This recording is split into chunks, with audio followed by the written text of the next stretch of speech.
যখন তার বাবা তার ৮ বছর বয়সী ছেলেকে এভারেস্টের ল্যান্ডস্কেপের একটি চিত্র উপহার দিয়েছিলেন, তখন থেকেই তিনি এই দুর্গম চূড়া জয় করার স্বপ্ন দেখেছিলেন। তিনি ১৯৯৮ সালে এভারেস্টে আরোহণকারী সর্বকনিষ্ঠ ব্রিটিশ হয়ে রেকর্ড করেন। পরে ২০০৫ সালে বিশ্বের সর্বোচ্চ অ্যাঞ্জেল জলপ্রপাতের উপর দিয়ে উড়ে যান। এছাড়াও ২০০৫ সালে তিনি ৭ কিলোমিটারেরও বেশি উচ্চতায় সর্বোচ্চ ডিনার পার্টিতে অংশগ্রহণকারী হিসাবে একটি বিশ্ব রেকর্ড করেন। দুঃসাহসিক সব কর্মকাণ্ড করে ম্যান ভার্সেস ওয়াইল্ডের মাধ্যমে তিনি বিশ্ব জয় করেছেন। কিন্তু ১৯৯৬ সালে ১৬,০০০ ফুট উপর থেকে পড়ে তার মেরুদণ্ডের ৩টি হাড় ভেঙে গুঁড়ো গুঁড়ো হয়ে যায়। তার ডাক্তার জানিয়ে দিয়েছিলেন তিনি আর কোনোদিন হাঁটতে পারবেন না। মারাত্মক এই দুর্ঘটনার পরও কিভাবে তিনি এমন সব অসম্ভবকে সম্ভব করেছেন, মায়াবী দুনিয়ার আজকের পর্বে সেই অজানা সংগ্রামী জীবন সম্পর্কে বিস্তারিত জানাবো। এডওয়ার্ড গ্রিলস ১৯৭৪ সালের ৭ জুন উত্তর আয়ারল্যান্ডে রক্ষণশীল রাজনীতিবিদ মাইকেল গ্রিলসের পরিবারে জন্মগ্রহণ করেন। এডওয়ার্ড ছাড়াও পরিবারটি আরও ২টি সন্তানকে বড় করেছিল। তার মা সারা সন্তান লালন পালন করতেন এবং তার রাজনৈতিক কর্মজীবনে তার স্বামী মাইকেলকে সাহায্য করতেন। তার বোন লারা তার ভাইয়ের জীবনের প্রথম সপ্তাহে তাকে ডাকনাম বিয়ার বা ভাল্লুক নাম দিয়েছিলেন। মেয়েটি তাকে টেডি বিয়ারের মতো তার জীবন্ত খেলনা বলে মনে করেছিল। গ্রিলসের ৪ বছর বয়সে পরিবারটি আইল অফ উইটের পূর্ব উপকূলে বেমব্রিজ শহরে চলে আসে। শৈশবকাল থেকেই তার পিতার দ্বারা চরম খেলাধুলার প্রতি ভালোবাসায় সংক্রমিত হওয়ার কারণে অস্থির গ্রিলস ক্রমাগত বিভিন্ন বিভাগে ক্লাস চলাকালীন তিনি পালতোলা, রক ক্লাইম্বিং এবং মার্শাল আর্টে আগ্রহী ছিলেন। তিনি কারাতে ব্ল্যাক বেল্ট অর্জন করেছিলেন। তিনি লুডগ্রোভ বোর্ডিং স্কুলে, ইটন কলেজে এবং তারপরে লন্ডন বিশ্ববিদ্যালয়ে তার শিক্ষা লাভ করেন, যেখানে তিনি ফরাসি, জার্মান এবং স্প্যানিশ অধ্যয়ন করেন। বিয়ার গ্রিলস তার যৌবনে ১৯৯৪ সাল থেকে ১৯৯৭ সাল পর্যন্ত যুক্তরাজ্যের মিলিটারি স্পেশাল ফোর্সের একজন অন্যতম সদস্য ছিলেন। এসএস ফোর্সে থাকাকালীন তিনি ভারত ও আফ্রিকা সফর করেছিলেন, যেখানে সামরিক প্রশিক্ষণের পাশাপাশি তিনি চরম পরিস্থিতিতে বেঁচে থাকার নতুন রহস্য শিখেছেন। ১৯৯৬ সালে জাম্বিয়ার একটি মিশনে তিনি ১৬,০০০ ফুট উঁচু থেকে লাফ দিয়েছিলেন, কিন্তু সেবার তার প্যারাশুটার কাজ করেনি। যদিও লাফ দেওয়ার সময় তিনি প্যারাশুট খুলে দিয়েছিলেন, কিন্তু প্যারাশুটটি বাতাসে ঠিকঠাক মতো না কাজ করায় অনেক দ্রুত গতিতে পাথর আর গাছের সাথে ধাক্কা খেয়ে তিনি মাটিতে আছড়ে পড়েন। পড়ে যাওয়ার পর তিনি পিঠে মারাত্মক আঘাত পান, কিন্তু তার জ্ঞান ছিল।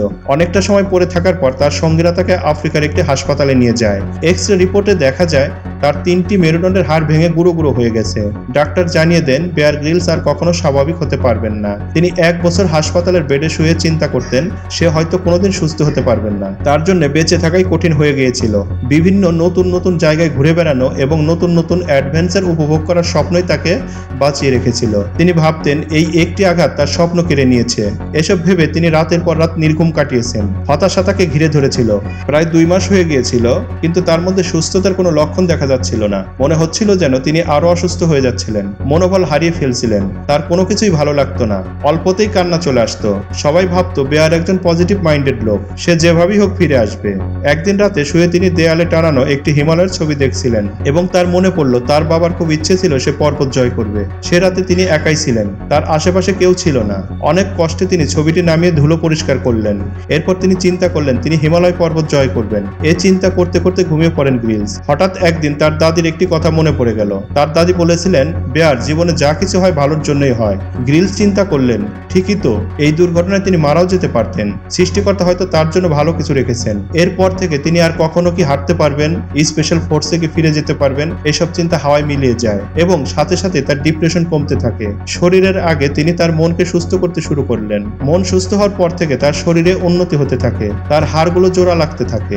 এরপর তার বন্ধু জেমির একটি কথা মনে পড়ে। জেমি বলেছিল মানুষের জন্ম এবং পুনর্জন্ম হয়, এই ইনজুরি তোমাকে পুনর্জন্ম দিয়েছে।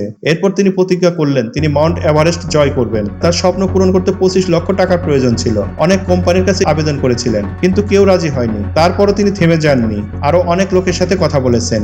অবশেষে একটি চ্যারিটি তাকে তার স্বপ্ন পূরণের সুযোগ করে দেয়। তার দুর্ঘটনার ১৮ মাস পরে ১৯৯৮ সালের ১৬ মে বিয়ার গ্রিলস অসাধারণ সাহস, ধৈর্য এবং ইচ্ছার পরিচয় দিয়ে ২৩ বছর বয়সে তার স্বপ্ন পূরণ করতে সক্ষম হয়েছিলেন। তুষারপাত, তুষার অন্ধত্বের বিপদ সত্ত্বেও বিশ্বের শীর্ষে জয়লাভ করেন।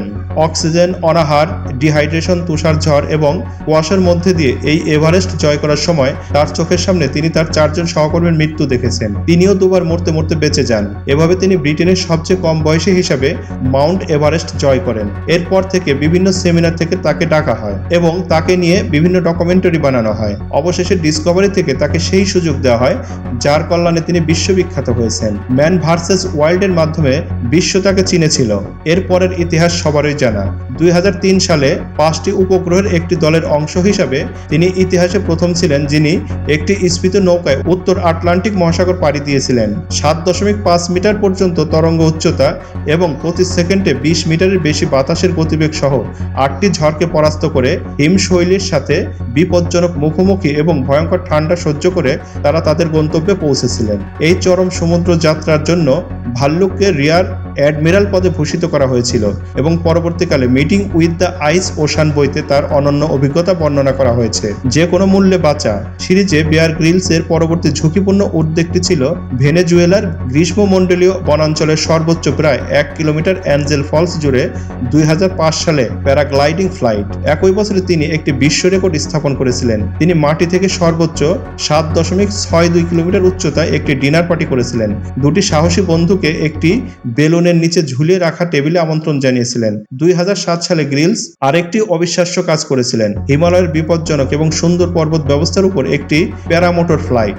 অক্সিজেনের অভাব, প্রবল বাতাস এবং 60 ডিগ্রির নিচে তাপমাত্রার পরিস্থিতিতে তিনি 8.99 কিলোমিটার উচ্চতায় চোমোলুংমার উপরে উঠেছিলেন। বৈশ্বিক উষ্ণায়নে হুমকির প্রতি জনসাধারণের দৃষ্টি আকর্ষণ করার জন্য একটি রেকর্ড দীর্ঘ 1 ঘন্টারও বেশি একটি বায়ু সুড়ঙ্গে পড়ে একটি ক্ষতবিক্ষত উটের মৃতদেহের মধ্যে ঘুমানো, পোকামাকড়, পশুবর্জ্য এবং অন্যান্য জঘন্য পদার্থের মধ্যে নিজেকে বালির ঝড় থেকে রক্ষা করেছিলেন। পর্বত শৃঙ্গ, উত্তপ্ত মরুভূমি, মহাসাগর এবং দুর্ভেদ্য জঙ্গলের বিজয়ী বেয়ার গ্রিলস তার সমসাময়িক সারা ক্যানিংস নাইটকে 2000 সালে বিয়ে করেছিলেন। দৈনন্দিন দুঃসাহসিক কাজের বিপরীতে পারিবারিক জীবনে গ্রিলস স্থিতিশীলতা এবং শান্তি পছন্দ করেন।